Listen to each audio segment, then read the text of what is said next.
Every country on Earth is in debt. The United States owes $38 trillion. Japan owes $9 trillion. The entire planet owes $315 trillion, 3 times the size of the global economy. But here's the paradox that should terrify you. If everyone owes money, who exactly is owed? The answer isn't what you think. Because when you follow the chain of creditors, when you track who actually holds the debt, you discover something disturbing. The world doesn't owe money to anyone in particular. It owes money to itself. But 4 bankers across 3 centuries, designed it that way, deliberately. They built a system where debt can never be repaid, where governments borrow forever, where interest flows eternally upward, and where the people who designed the trap profit from every payment, every crisis, every bailout. This isn't conspiracy. This is documented history. The meetings happened, the contracts exist, the mechanisms are public record. And once you see how they built it, you'll understand why $38 trillion isn't a problem to be solved. It's the system working exactly as designed. Let me show you the 4 architects, the 4 moments when the debt trap was engineered, and why every government on Earth is now caught inside it with no way out. Before 1694, kings borrowed money the old way. They'd go to merchants or nobles, promise repayment with interest, and if they couldn't pay, they'd default. Creditors lost money. Kings borrowed from someone else. It was risky for lenders and embarrassing for kings, but it was contained. Debt was temporary, either repaid or defaulted. The system cleared. William Paterson changed everything. He was a Scottish merchant and financial schemer who tried and failed multiple times to get rich. In 1691, he had an idea that would reshape civilization. England was at war with France. King William III needed money desperately. The treasury was empty. Tax revenue couldn't cover war costs. And traditional lenders were refusing new loans because England had defaulted before. Paterson approached the king with a proposal. He would organize a group of wealthy merchants to lend the government £1.2 million. That's about $300 million in today's money. A massive sum. But here's the innovation. The loan would never be repaid.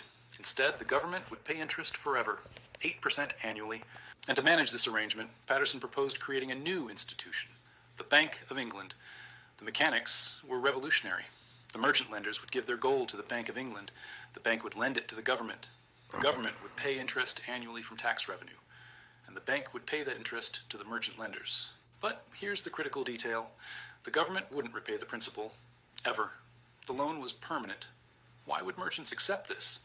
Because the interest payment was guaranteed by Parliament. It was backed by the government's taxing power. As long as England could tax its citizens, the interest would flow. And the banknotes the lenders received in exchange for their gold could be traded. They were as good as money, better than money, because they paid interest. Parliament approved Paterson's scheme in 1694. The Bank of England was chartered. The merchants provided their gold. The government got its war funding. And for the first time in history, national debt became permanent. Not a problem to solve, a feature of the system. And here's what nobody explains about why this was brilliant for the bankers. The government paid 8% interest annually on £1.2 million. That's £96,000 per year, forever. The merchants had essentially bought an annuity from the government. As long as England existed, as long as it could tax, the money flowed. And if they wanted their gold back, they could sell the banknotes to someone else. The debt was transferable but never repayable. But Paterson's real genius was what came next. The Bank of England was given the right to issue banknotes backed by the government's debt. They could print paper money up to the value of the loan. This created money out of debt. The government's IOU became currency. And the more the government borrowed, the more money could be created. This is the template. Government borrows, never repays principal, pays interest forever, and the debt itself becomes money. It's brilliant if you're a banker, catastrophic if you're a taxpayer, because you're paying interest on debt that will never disappear. Within 50 years, every major European power copied the model. France created the Banque Générale. The Netherlands already had sophisticated banking, but formalized government debt issuance. And by 1790, the newly independent United States adopted the same system. Alexander Hamilton, who we talked about before, explicitly modeled America's financial system on the Bank of England: permanent debt, interest paid from taxes, bonds traded as currency. Paterson died in 1719, not particularly wealthy, despite creating the Bank of England. But the system he built persists 331 years later. The Bank of England still exists. British government debt has never been paid off. It's been refinanced, rolled over, and expanded, but never eliminated. The debt trap was set in 1694, and every government since has walked into it willingly.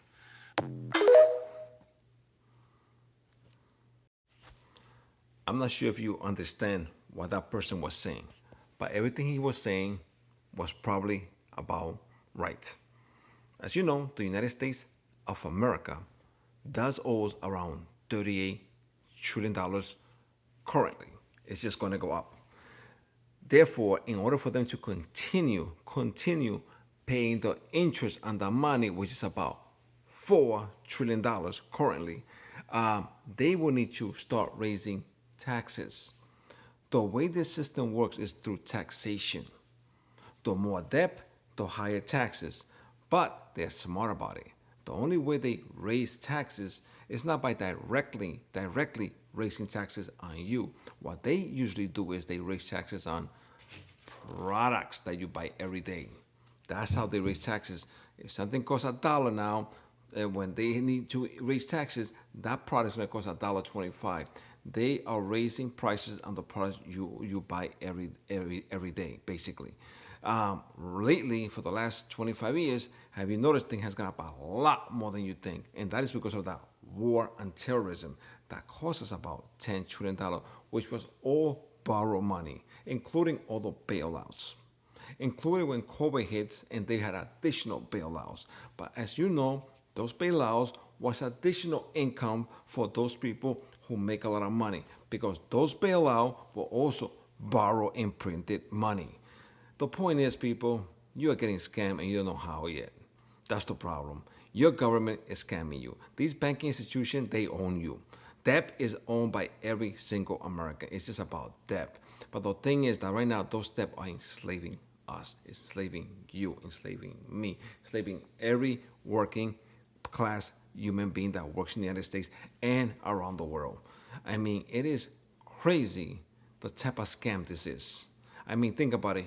You assume that you pay taxes in order to fund the government, but that's not how it works.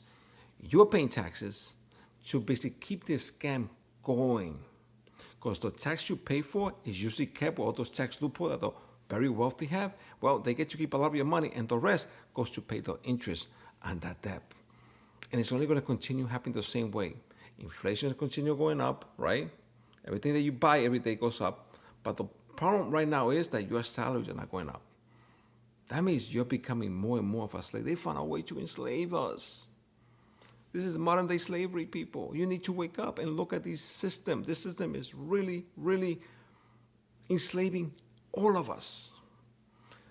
Let me know what you guys think about this, but this is what we are living in right now. These politicians, these Democrats and these Republicans, they are bought. Haven't you noticed that? Anyway, people, let me know what you guys think. You got a phone. You could look this shit up. You have common sense and logic and common sense. You could understand that. You could see it every day. You know it's happening around you. Anyway, peace.